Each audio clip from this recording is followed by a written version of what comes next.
CG school के प्यारे विद्यार्थियों, हिंदी की 8th क्लास ऑनलाइन क्लास में आपका बहुत स्वागत है। प्यार भरा स्वागत है। प्यारे बच्चों, हम पाठ पढ़ रहे थे 16 पानी की कहानी, जिसमें हमने 2 पार्ट में उसको पढ़ लिया था। कैसे उस एक पानी की बूंद लेखक के हाथ पे गिरती है और कैसे वो अपना पूरा जीवन उन लेखक को बताते हैं, कहाँ कहाँ से गुजरती हुई, कितने कितनी गर्म धारा से भेंट करती हुई, ठंडक से, गर्म पानी की धाराओं से समुद्र में, और समुद्र के अंदर कितने जल जीवों को देखती हुई, वह झरने में बहती हुई विचित्र विचित्र जीवों को, रेंगने वाले को, घोंगे, जालीदार मछलियाँ, कछुए, हाथों वाली मछलियाँ, ऐसी कई गुना लंबी मछलियाँ ऐसे सभी को देखते देखते वह बूंद एक पानी के समुद्र की गहराई में जाती है और वहाँ पर वह देखती है समुद्र में कितना अंधेरा है। और फिर कितने जीवों को देखने के बाद वह ऐसे ऐसे जीवों को देखते हैं जैसे कोई लालटेन लेके घूम रहा है। इस तरह से समुद्र में अनजान मछलियाँ हैं और वो एक बड़ी मछली छोटी को खा जाती है। ऐसी कितनी तरह की वो छोटे छोटे ठींगने, बहुतायत पेड़, पहाड़ियाँ, घाटियाँ, इन पहाड़ियों में कितनी तरह की वनस्पतियां हैं। अंदर की तरफ गुफाओं में नाना प्रकार के जीव, निपट अंधे और महा आलसी जो पड़े रहते हैं, कितने जन्मों से पड़े हुए हैं। ये सब वह देखते हुए एकदम से आगे बढ़ रही हैं। इस तरह से उसको देखने में, यह समुद्र को देखने में कई वर्ष लग गए और वह कोई 3 मील मोटी तह पानी की, समुद्र की जो होती है भूमि में घुसकर जान बचाने की चेष्टा करने लगी। और धीरे धीरे वह, और समुद्र जल नीचे धंसता जाता है और वह धीरे धीरे उस समुद्र के जल में भीतर जो चट्टानें होती हैं उसके खोखले स्थान में जाने लगी। उत्साही कुछ उसकी बूंदे थे, वह पृथ्वी में घूमकर देखने की उनकी इच्छा हुई। यहाँ तक हमने पढ़ लिया था। इसके आगे अब ये है, अब हम शोर मचाते हुए आगे बढ़े तो एक ऐसे स्थान पर पहुँचे, जैसे बहता हुआ जो धारा होता है, शोर मचाते हुए एक स्थिति पर जब पहुँचे जहाँ ठोस वस्तु का नाम भी न था। बड़ी बड़ी चट्टानें लाल पीली पड़ी थी, जो आप जानते हो वोल्गा जो होता है वो ज्वालामुखी उस तरह की थी। नाना प्रकार, नाना यानी तरह तरह के प्रकार की धातु इधर उधर बहते हुए उतावली हो रही थी।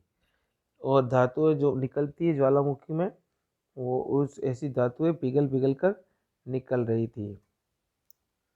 इसी स्थान के आसपास एक दुर्घटना होते होते बची। इसी स्थान के आसपास एक दुर्घटना क्या होने लगी कि हम लोग अपनी इस खोज में इतने प्रसन्न थे कि अंधाधुंध बिना मार्ग देखे ही बढ़े जा रहे थे। अंधाधुंध, अंधाधुंध का मतलब बिना देखे, बिना सोचे समझे। इससे अचानक एक ऐसी जगह जा पहुँचे जहाँ तापक्रम बहुत ऊंचा था, जहाँ हाई टेम्परेचर था। ये हमारे लिए असह्य था।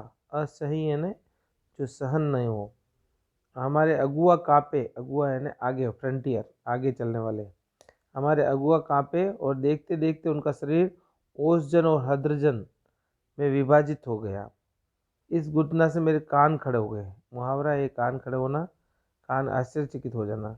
मैं अपनी ओर से बुद्धिमान साथियों के साथ एक और निकल भागी। मैं अपने बुद्धिमान साथियों के साथ एक और निकल गई, क्योंकि देखते हो आप कहीं मुसीबत में फंस जाते हैं तो जो अपने बुद्धिमान साथी होते हैं वही हमको बचाते हैं और उन्हीं की सहायता लेनी चाहिए, वरना मूर्खों के चक्कर में अपनी जान गंवा बैठते हैं। तो इस तरह से ज़्यादा उतावला नहीं होना चाहिए। देख लो, ये उन बुद्धों का हाल हुआ। ये कहने का मतलब भाव ये कि हमने दोस्त ऐसे बनना नहीं जो ज़्यादा उतावले और उत्साही हद ज़्यादा ना हो जाए, जो जान गंवा बैठे। हम लोग अब एक ऐसे स्थान पर पहुँचे जहाँ पृथ्वी का गर्भ रह रह कर हिल रहा था। अंदर के अंदर आप जानते हो धरती के नीचे भूगर्भ में कितने हिलडुल होते हैं, इसलिए भूकंप भी आते हैं और धरती के हिलने डुलने की आवाज़ आती है। जोर का धड़ाका हुआ, हम बड़ी तेज़ी से बाहर फेंक दिए गए और ऊंचे आकाश में उड़ चले। और इस दुर्घटना से हम चौंक पड़े।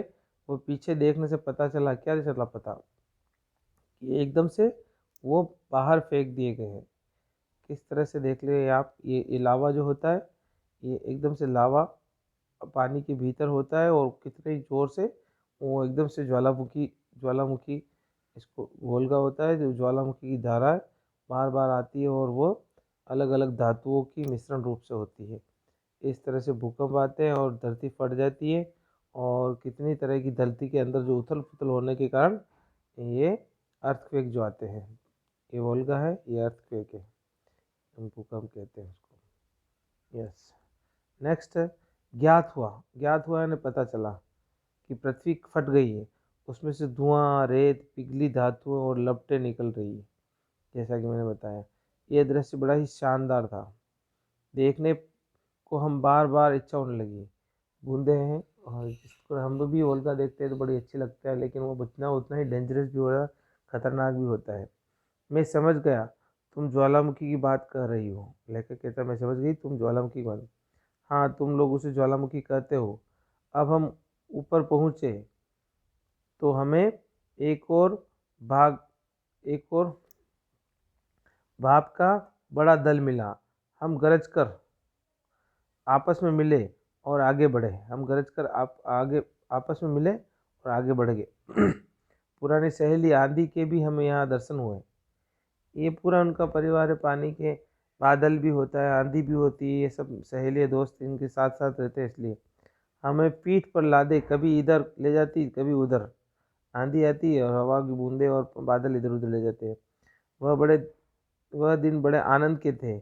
हम आकाश में स्वच्छंद किलोले, स्वच्छंद यानी मन मर्जी से, किलोले ने जब आवाज़ें लगाना, जैसे झूले में झूलते हैं और हम चिल्लाहट करते हैं, किलोले करते हैं।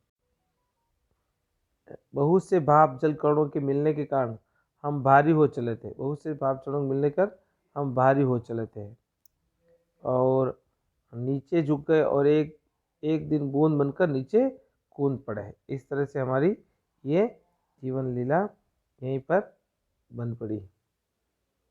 कूद पड़े। मैं एक पहाड़ पर गिरी और अपने साथियों के साथ मेली कुचेली हो गई। मैं एक पहाड़ पर पड़ी और अपने साथियों के साथ मेली कुचेली गंदी हो गई, धूल मिट्टी में पड़ गई और बह चली। पहाड़ों से एक पत्थर से दूसरे पत्थर पर कूदते किलकारी मारने के आनंद आया, वो भूली नहीं जा सकती। जैसे हम फिसल पट्टी पे झूलते हैं, रिपसते हैं, उसी तरह से बूंद भी एक पहाड़, एक चोटी से दूसरी चोटी पर ऐसे पानी के झरने के साथ में बहते हुए आई। उसको बड़ा मजा आया। किलकारी मारना यानी प्रसन्नता की आवाज़ निकालना। हम एक बार बड़ी ऊंची सीकर से कूदे।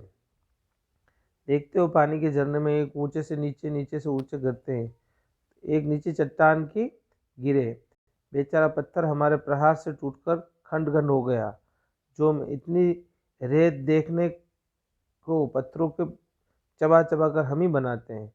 पत्थरों को जैसे चबा चबा के हम, जैसे हम खाना खाते हैं चबा चबा के, उस तरह से पानी के अंदर ये पत्थर आ जाते हैं, उसको पानी चबा चबा के उसकी रेत बना देते हैं। इस कहने का मतलब ये है, जिस हम मौज में आए थे तो कठोर से कठोर वस्तु हमारा प्रहार सहन नहीं कर सकती है। जिस हम मौज में आते हैं तो कठोर से कठोर वस्तु हमारा प्रहार सहन नहीं कर सकती। पानी जब बहुत तेज़ बहता है तो उस समय अच्छे अच्छे बड़े से बड़े चट्टानों को भी वो हिला देते हैं और उनको नीचे गिरा देते हैं और चकनाचूर कर देते हैं। पानी का बहाव बड़ा तेज होता है।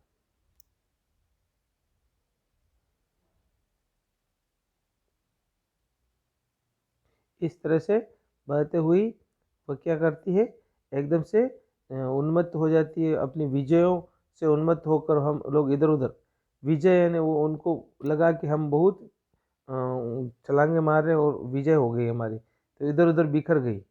मेरी इच्छा बहुत दिनों से समतल भूमि को देखने की थी। बूंद कहती है उसमें से, जो लेखक से बात कर रही है, मेरी बहुत दिनों से इच्छा थी कि मैं समतल भूमि को देखूं, इसलिए मैं एक छोटी धारा में मिल गई, पानी की छोटी धारा में मिल गई।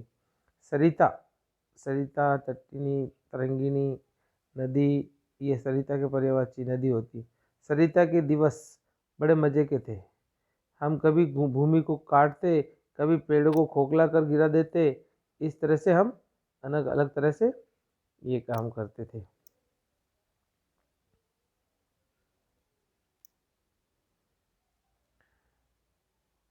उस पेड़ों को खोखला कर गिरा देते। बहते बहते मैं एक दिन एक नगर के पास पहुंची, क्योंकि नदियाँ तुम जानते हो अलग अलग घाटों से बहती हुई किनारों पे कितने उसके नगर बसे हुए हैं, उनसे उनका जीवन चलता है।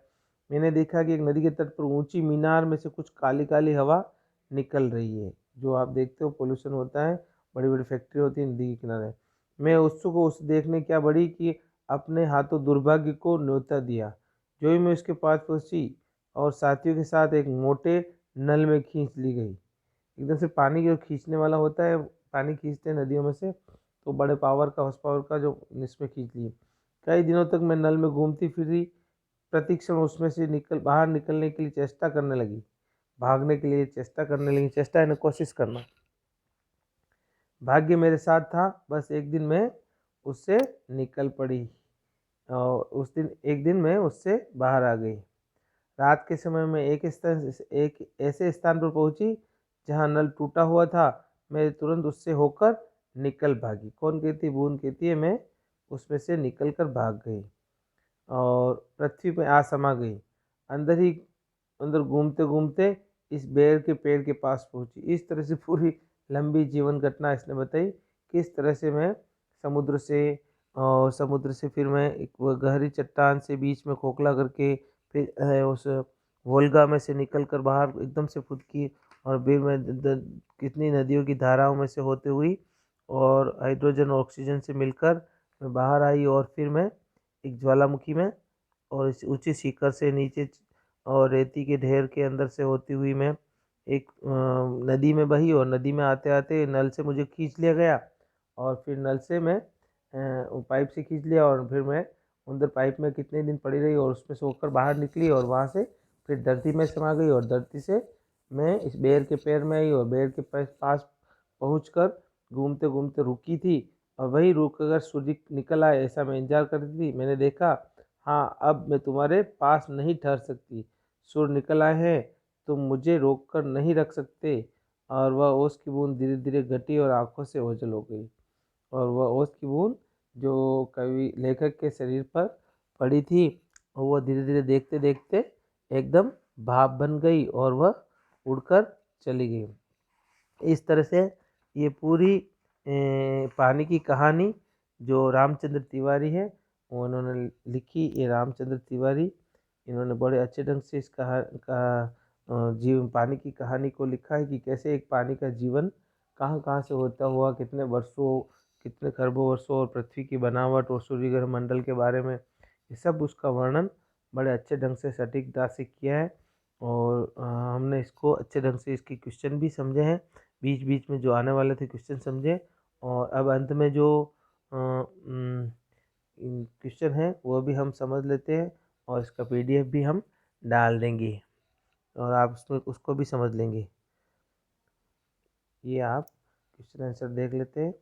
तो ये इसके क्वेश्चन आंसर हैं। इसको फर्स्ट पहला वाला करना है और उसकी बूंद दूसरा भी करना है।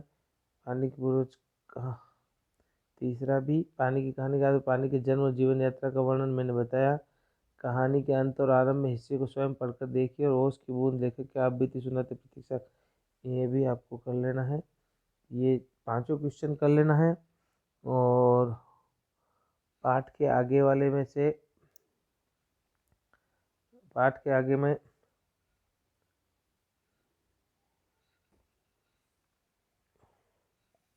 पानी की कहानी पाठ में ओस की बूंद अपनी कहानी स्वयं सुना रही है और लेखक केवल श्रोता है। इस आत्मकथा शैली में आप किसी वस्तु का चुनाव करके कहानी लिखिए।